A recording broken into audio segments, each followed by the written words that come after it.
Ici Anthony Dallaire et voici vos informations. On commence le bulletin en parlant du projet 1-5 à Rouyn-Noranda. Les audiences du BAP sont maintenant terminées et c'est plus de 90 mémoires qui ont été déposées à la commission d'enquête afin d'être analysées. Le rapport du BAP doit être transmis au ministre de l'Environnement pour le 26 décembre 2024 et sa publication est prévue pour la mi-janvier 2025. Selon Ressources Falco, l'exercice a été bénéfique. Cela leur a permis de bien comprendre les préoccupations des diverses parties prenantes qui entourent le projet. Ayant été effectué dans plusieurs milieux de la région, les audiences se sont conclues hier au sein de la communauté Anishinaabe de Première Nation de Longue-Pointe. Et à Val-d'Or, le Salon des personnes aînées s'est déroulé au Carrefour du Nord-Ouest de 10h à 16h aujourd'hui.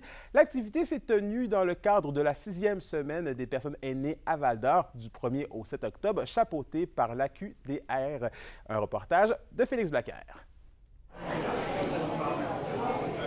C'est près d'une trentaine d'exposants qui ont serré la main des visiteurs dans le cadre du Salon des personnes aînées de Val-d'Or. Le porte-parole de l'événement, Denis Bélanger, estime que c'est une occasion pour les doyens de la municipalité de tisser des liens. Souvent, les personnes aînées, il y en a beaucoup qui vont s'isoler. Alors, une journée comme aujourd'hui et comme toute la semaine de la 6e édition permettent justement aux aînés de sortir de la maison, de rencontrer d'autres personnes. Les exposants rencontrés sont unanimes. Cet événement mérite sa place dans la région.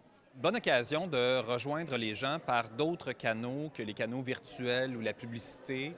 C'est une occasion d'aller un peu présenter ce qu'on fait, mais surtout juste de dialoguer avec les gens, de parler de la ville de Val-d'Or elle-même. Ça permet de connaître les associations puis les services qu'on peut avoir.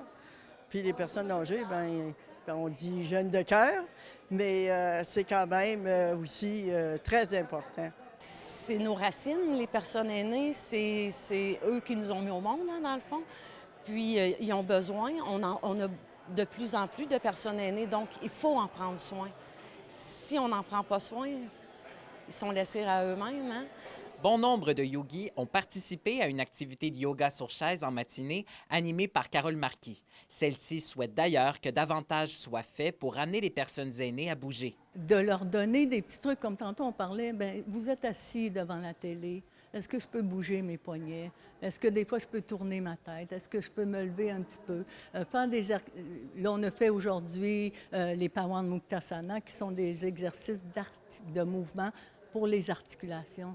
De son côté, M. Bélanger estime que le gouvernement provincial a un rôle à jouer pour l'inclusion des personnes aînées au sein de son appareil. Il y a même eu, au début de la semaine, une manifestation à Québec pour avoir un ministère des personnes aînées. Parce que les aînés sont une force importante dans la société. Félix Blaquer, RNC Nouvelles, Val-d'Or. Et d'ailleurs, toujours à Val-d'Or, ce sera important de prévoir vos déplacements en fin de semaine puisque la circulation sera en alternance au carrefour giratoire de Sullivan à partir d'aujourd'hui. Le ministère des Transports indique que des travaux d'asphaltage vont avoir lieu jusqu'au 9 octobre.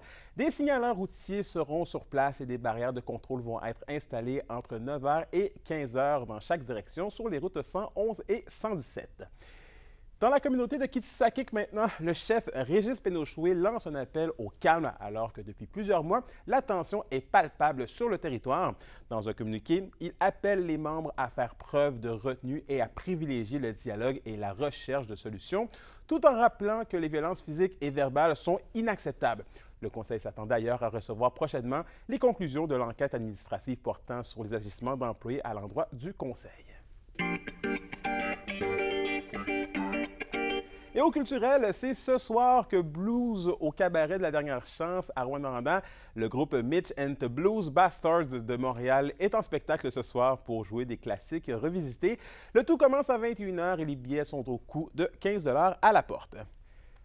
Et on poursuit avec l'ensemble Aiguebelle de l'Orchestre symphonique régional de l'Abitibi-Témiscamingue qui présente un concert ce dimanche au Théâtre des Esquerres d'Amos. Ce sont des œuvres phares incluant des instruments à cordes qui vont être présentés. Le tout va commencer à 19h30.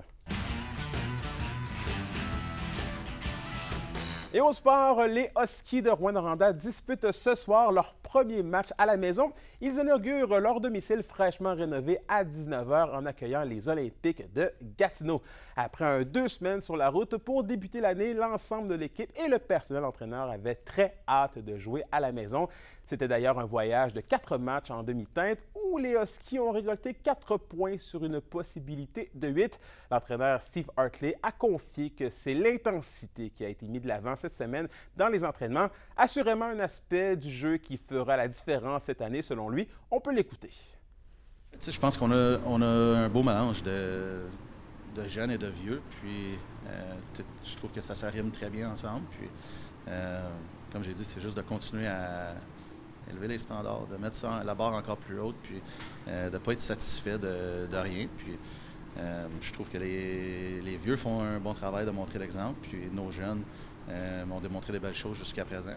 De l'autre côté de la 117, c'était aussi le début de la saison en domicile pour les Foreurs de Val-d'Or. Le Verrières ouvre leur saison locale au centre Annie-Coëgole avec la visite de l'Armada de Blainville-Boisbriand. Avec une victoire en 4 matchs depuis le début de la saison, l'équipe espère compter sur l'appui de la foule pour rebondir. Un reportage d'Alexis Dumont. Les Foreurs tenaient ce matin leur dernière séance d'entraînement avant leur premier match à domicile ce soir. Ça va être des bons matchs. Là. Je pense vraiment qu'il va y avoir du monde dans les estrades. Fait que ça va être le fun, des émotions. On va falloir gérer nos émotions, puis des matchs physiques, puis ça va être le fun. Alors, on veut 2 victoires, il n'y a rien d'autre. J'espère que tout le monde va être là en grand nombre et qu'ils vont être bruyants. Pour l'occasion, l'Armada est en ville ce soir. Blainville-Boisbriand est d'ailleurs la seule formation que les Foreurs ont réussi à vaincre cette saison jusqu'à maintenant. C'était le jour et la nuit. Oui, on s'est fait revenir quand même, mais sauf qu'on est allé chercher la game en fin de 3e période la semaine passée à Blainville. Puis la game d'avant, quand même bien qu'on s'était fait revenir à Sherbrooke, on a eu quand même 3 et 4 chances de marquer incroyables en prolongation à Sherbrooke. Ça aurait pu très bien finir avec le 2 points de notre côté. Comptant sur une des plus jeunes équipes de la Ligue, Maxime Desruisseaux est bien conscient que plusieurs détails restent encore à peaufiner. Malgré des sorties difficiles jusqu'à maintenant cette saison, l'entraîneur demeure confiant de voir ses joueurs se relever. C'est juste de donner du temps à nos jeunes de vivre chaque situation. Oui, on a des concepts, oui, on a une façon de jouer, mais ils n'ont pas vécu toutes les situations une 10-15 fois depuis le début de l'année. Ils l'ont peut-être vécu 1 ou 2 fois. Chaque équipe a des stratégies offensives différentes. Donc, à un moment donné, il faut qu'ils vivent les situations.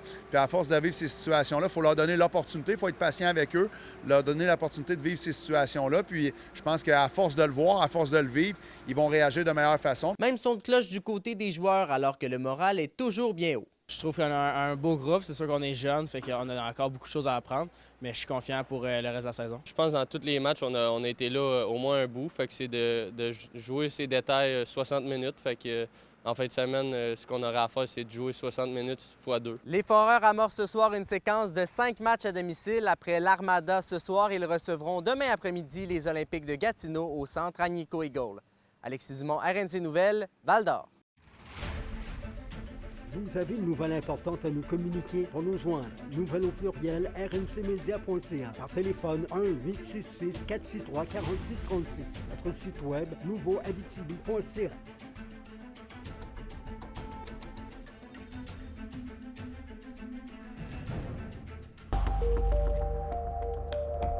Et à la météo de l'Abitibi-Témiscamingue pour ce soir et cette nuit, c'est partiellement nuageux sur tous les secteurs avec de la pluie par endroits. On parle de minimum entre 1 et 2 degrés Celsius. Donc, prévoyez une petite laine pour vos sorties nocturnes. Pour la journée de demain, c'est le retour du soleil avec des maximums de 15 degrés Celsius. Et finalement, en aperçu, pour la journée de dimanche, c'est de la pluie avec un maximum de 12 degrés Celsius pour l'Abitibi et de 14 pour le Témiscamingue. Et voilà, c'était vos informations régionales. Merci encore une fois d'avoir été des nôtres. Nous, on se dit à lundi pour la suite des choses. D'ici là, prenez soin de vous.